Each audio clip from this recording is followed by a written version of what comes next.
Hello, good morning, good afternoon, good evening. कैसे हैं बच्चों आप? क्या हाल चाल? उम्मीद करते हैं आप सब बहुत अच्छे होंगे, अपनी पढ़ाई भी अच्छे से कर रहे होंगे। तो आज के इस सेक्शन में हम मिलते हैं लेकर के difference between breathing and respiration. हम यहाँ पे बात कर रहे हैं कि रिस्पिरेशन क्या होता है और ब्रीथिंग क्या होती है। ये सब तो हम पिछली वीडियो में डिस्कस कर चुके हैं, बट एक बहुत ही इंपॉर्टेंट टॉपिक, एक बहुत ही इंपॉर्टेंट क्वेश्चन आता है पेपर में, सीबीएसई में, difference between respiration and breathing. इन दोनों के बीच में जो है एग्जामिनर क्या करता है, डिफरेंस पूछ लेता है। आप पीछे पढ़ चुके हो, उसी से हमें क्या करना है, यहाँ पे कंबाइन करना है, उसी से हमें यहाँ करना है, ऐड करना है, जोड़ देना है। पीछे हमने क्या पढ़ा था, रिस्पिरेशन क्या थी, पिछली हमारी वीडियो में रिस्पिरेशन क्या था, सेल के अंदर होने वाली process respiration, out of cell lungs में हो रही थी, टिश्यू में हो रही थी, ये प्रोसेस क्या थी बच्चा, ब्रीथिंग। बहुत ही आसान सी टॉपिक है। चलिए देखते हैं क्या है ये रिस्पिरेशन और ब्रीथिंग क्या है। यहां देखिए बच्चा, ब्रीथिंग में क्या होता है, this is a physical process involving exchange of gases. ये क्या होता है बेटा, फिजिकल प्रोसेस। अब फिजिकल कैसे हुई, फिजिकल कैसे हुई, फिजिकल मतलब इस बॉडी में हो रही है, अंदर सेल के अंदर नहीं हो रही, कोई केमिकल, कोई एंजाइम इन्वॉल्व नहीं है इसको करने में। क्या होता है, जो हम प्रीवियस वीडियो में बताए थे, एक बार फिर बताना चाहेंगे। ऑक्सीजन लेते हैं लंग्स में, लंग्स से ये आता है बच्चा टिश्यू में,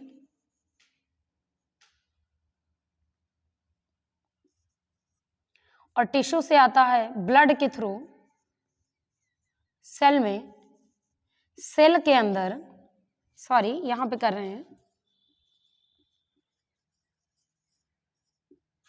सेल के अंदर बच्चा कार्बन मिलता है, ऑक्सीजन आ रहा है ऊपर। कहां से आ रहा है ये एनवायरमेंट से आ रहा है बेटा। ऑक्सीजन कहां से आ रहा है, एनवायरमेंट से। एनवायरमेंट से ऑक्सीजन आता है, चारों तरफ से ऑक्सीजन हम लेते हैं, और यहाँ आकर सेल के अंदर क्या हुआ, कोशिका के अंदर कार्बन ऑक्सीजन मिला और बनाया क्या बेटा, कार्बन डाइऑक्साइड। ये किसके अंदर हुआ, सेल के।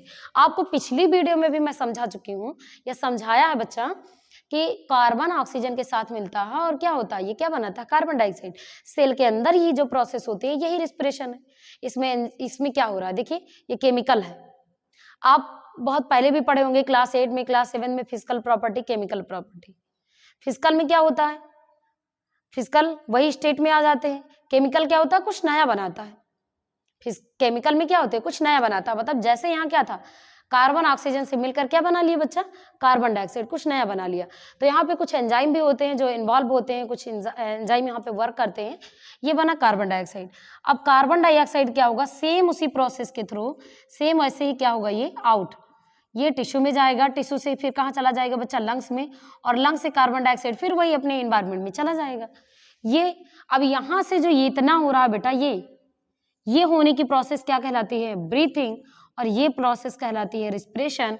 तो यहाँ क्या बता रहे हैं बच्चा, कि breathing is a physical process. Breathing क्या होती है बच्चों, एक फिजिकल प्रोसेस होती है, बट रिस्पिरेशन क्या होता है, respiration is both physical and chemical process. यहाँ पे फिजिकल कैसे हुआ, कि ये बॉडी के अंदर हो रहा है, बॉडी इसमें इन्वॉल्व हो रही है। और केमिकल कैसे हुआ, क्योंकि ये कोई नया बना रहा है, कोई नई थिंग्स को, किसी नई गैस को जनरेट कर रहा है, नई गैस को बना रहा है। तो नए गैस को बना रहा है, इसलिए ये क्या हो गया, रिस्पिरेशन हो गया। मतलब रिस्पिरेशन क्या होता है, फिजिकल, रिस्पिरेशन की जो प्रोसेस होती है वो फिजिकल एंड केमिकल दोनों होती है। बट ब्रीथिंग क्या होती है बच्चा, वनली फिजिकल प्रोसेस। ओके, चलिए नेक्स्ट पॉइंट देखते हैं। It does not release any energy, ये कोई एनर्जी रिलीज नहीं करती। मतलब कुछ यहाँ पे बस जैसा है एज इट इज आ रहा है, कोई नई एनर्जी क्या है, नहीं दे रहा है। ऑक्सीजन आया, लंग्स में आ गया, टिश्यू में आ गया, ब्लड के थ्रू आगे बढ़ रहा है, कुछ नया बनाया ही नहीं, ना कोई नई एनर्जी दे रहा है। तो यहाँ पे क्या बचा, it does not release any energy, कोई एनर्जी, कोई ऊर्जा, कोई अलग से एनर्जी को रिलीज नहीं कर रहा है। बट ये क्या करता है, अब आपने यहाँ देखा, यहाँ क्या हुआ, कार्बन डाइऑक्साइड बना, एंजाइम वर्क कर रहा है, एक एनर्जी क्या हुई, ऑक्सीडेशन यहाँ पे होता है और कुछ नया बनाता है। तो यहाँ पे क्या हुआ, इट रिलीज एनर्जी, यानी इस एनर्जी को रिलीज करती है, which is stored in the form of ATP, जो एटीपी के फॉर्म में क्या होती है, बॉडी में जो है स्टोर्ड होती है।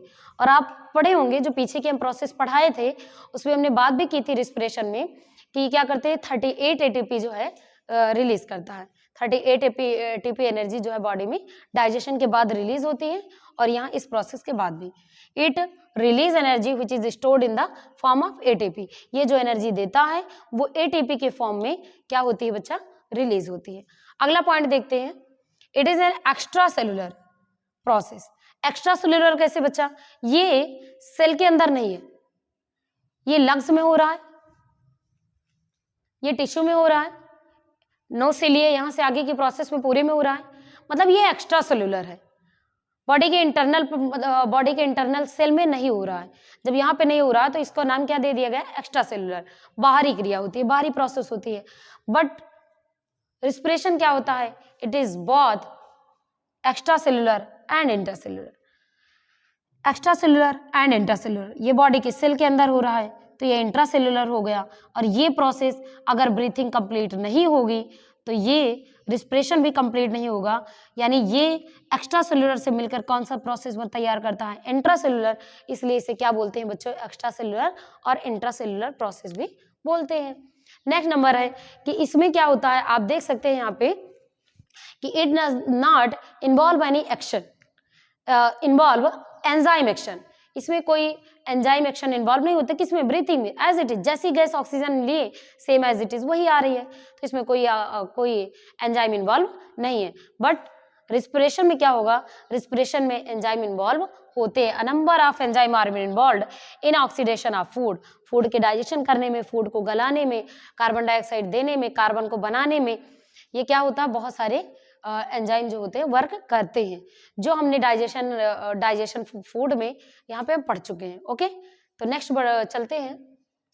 It is confined to certain organs only. कह रहा है कि ये क्या होते हैं बच्चा, ये बॉडी के ऑर्गन में तो हो रहे हैं, बट कहाँ पे हो रहे हैं, लंग्स में हो रहे हैं, टिश्यू में हो रहे हैं, इस तरह से हो रहे हैं। It occur in all cell of body, और ये बॉडी के हर एक सेल में हो रहा है। इट मीन्स ब्रीथिंग की प्रोसेस लंग्स में, लंग्स कितने हैं, बस वही 2 लंग्स, टिश्यू में हो रहा है। बट ये क्या होता है, ये बॉडी की जितने भी सेल होती हैं हर एक सेल में हो रहा है। कौन, रिस्पिरेशन। यहाँ पे लिखा बच्चा, it occur in cell in all cell of body, ये बॉडी के हर एक सेल पर होती है। ओके, नेक्स्ट लास्ट पॉइंट देखते हैं, breathing mechanism differ in different animals. हर एक एनिमल्स में ब्रीथिंग की प्रोसेस क्या होती है, अलग अलग टाइप्स की होती है, अलग अलग तरह से होती है। कोई कैसे ब्रीथ करता है, कोई कैसे करता है, कोई गिल्स से, फिश वगैरह है ना, गिल से ब्रीथ करते हैं, सांस लेते हैं, कोई अपनी स्किन से लेता है। और मतलब ह्यूमन बॉडी या एनिमल्स जो है ये क्या कर रहे हैं, बहुत सारे एनिमल्स ऐसे हैं जो ब्रीथिंग किससे कर रहे हैं, लंग से कर रहे हैं। लंग से, नोज से, नॉस्ट्रिल से ऐसे लेते हुए ऑक्सीजन को इंटर कर रहे हैं। तो ये क्या बोल रहा है कि breathing mechanism differ in different animals, अलग अलग एनिमल्स में, डिफरेंट टाइप्स एनिमल में ये जो ब्रीथिंग है ये भी क्या है बच्चा, अलग अलग टाइप्स की होती है, अलग अलग प्रकार की होती है। और रिस्पिरेशन की अगर बात कर लें तो respiratory mechanism is similar in all animals.